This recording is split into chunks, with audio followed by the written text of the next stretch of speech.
डॉ. बी.आर. अंबेडकर भारतीय समाज के बहुत बड़े जानकार थे। उन्होंने इसके सामाजिक ढांचे और धार्मिक ग्रंथों का गहराई से अध्ययन किया। अंबेडकर इसके अंदर की गहरी असमानताओं से परेशान थे। उन्होंने सदियों से दलितों पर हो रहे अन्याय की आलोचना की। उनका तर्क था कि यह अन्याय धर्म में बहुत गहराई से जड़ा हुआ है। अंबेडकर का मानना था कि धर्म, खासकर हिंदू धर्म, ने इन असमानताओं को बनाए रखने में महत्वपूर्ण भूमिका निभाई। उन्होंने तर्क दिया कि जाति व्यवस्था, एक पदानुक्रमित सामाजिक विभाजन, केवल एक सामाजिक संरचना नहीं थी, बल्कि धार्मिक विश्वासों के साथ गहराई से जुड़ी हुई थी। अंबेडकर के अनुसार धर्म का इस्तेमाल अक्सर निचली जातियों के उत्पीड़न को सही ठहराने के लिए किया जाता था। सामाजिक अन्याय में धर्म की भूमिका की इस समझ ने अंबेडकर की आलोचना की नींव रखी। उन्होंने हिंदू धर्म ग्रंथों की पारंपरिक व्याख्याओं पर सवाल उठाए। अंबेडकर ने इन ग्रंथों के अधिकार को चुनौती देते हुए तर्क दिया कि इनका उपयोग यथास्थिति और विशेषाधिकार प्राप्त लोगों की शक्ति को बनाए रखने के लिए किया जाता था।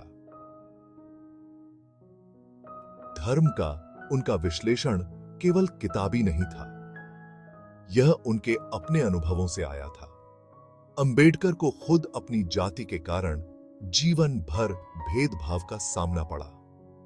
इस व्यक्तिगत अनुभव ने सामाजिक न्याय के लिए उनके जुनून और असमानता को बढ़ावा देने में धर्म की भूमिका की आलोचना को हवा दी।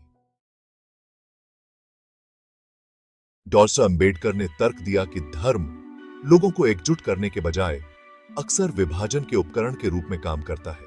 उन्होंने विभिन्न जातियों और उपजातियों के साथ हिंदू धर्म के भीतर कई विभाजनों की ओर इशारा किया।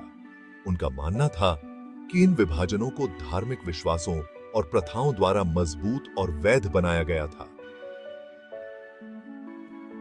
पवित्रता और प्रदूषण की अवधारणा, जो हिंदू धर्म का केंद्र है, ने इस विभाजन में महत्वपूर्ण भूमिका निभाई।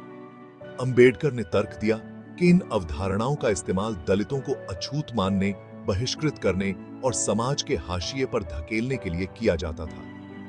उन्होंने आगे तर्क दिया कि धार्मिक ग्रंथों और प्रथाओं ने ईश्वरीय रूप से नियुक्त सामाजिक व्यवस्था के विचार को सुदृढ़ किया।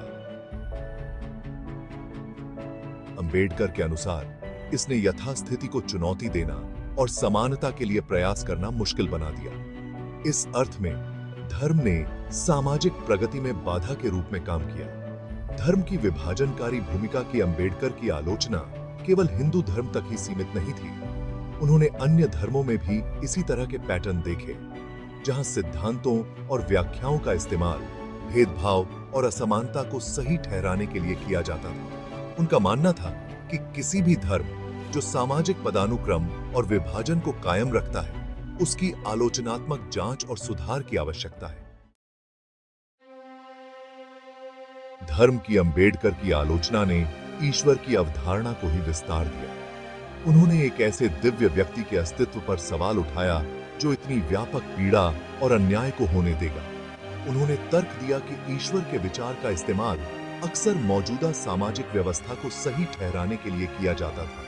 उदाहरण के लिए, कर्म और पुनर्जन्म में विश्वास का उपयोग निचली जातियों की पीड़ा को उनके पिछले कर्मों के परिणाम के रूप में समझाने के लिए किया जाता था। अंबेडकर के अनुसार इसने भाग्यवाद और जीवन में किसी के भाग्य को स्वीकार करने की भावना पैदा की, जिससे सामाजिक सुधार के किसी भी प्रयास में बाधा आए। लोगों को यह विश्वास दिलाया गया कि उनकी पीड़ा उचित है और उनकी सामाजिक स्थिति को बदलने का कोई भी प्रयास व्यर्थ है। अंबेडकर का मानना था कि ईश्वर की अवधारणा, जैसा कि इसे समझा और प्रचारित किया गया था, यथास्थिति बनाए रखने और शासक वर्गों की शक्ति को वैध बनाने का काम करती थी। उन्होंने महसूस किया कि मृत्यु के बाद के जीवन और आध्यात्मिक मुक्ति पर ध्यान केंद्रित करने से लोग इस दुनिया के अन्याय से विचलित हो गए। डॉ. अंबेडकर का दृढ़ विश्वास था कि वास्तविक सामाजिक प्रगति के लिए उन धार्मिक विश्वासों को अस्वीकार करना आवश्यक है जो असमानता और भेदभाव को बढ़ावा देते हैं।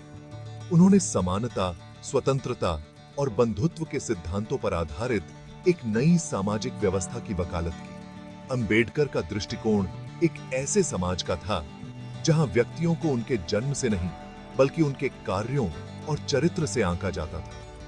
उन्होंने धार्मिक सिद्धांतों की इस तरह से पुनर्व्याख्या करने का आह्वान किया जो सामाजिक न्याय और मानवीय गरिमा को बढ़ावा दे।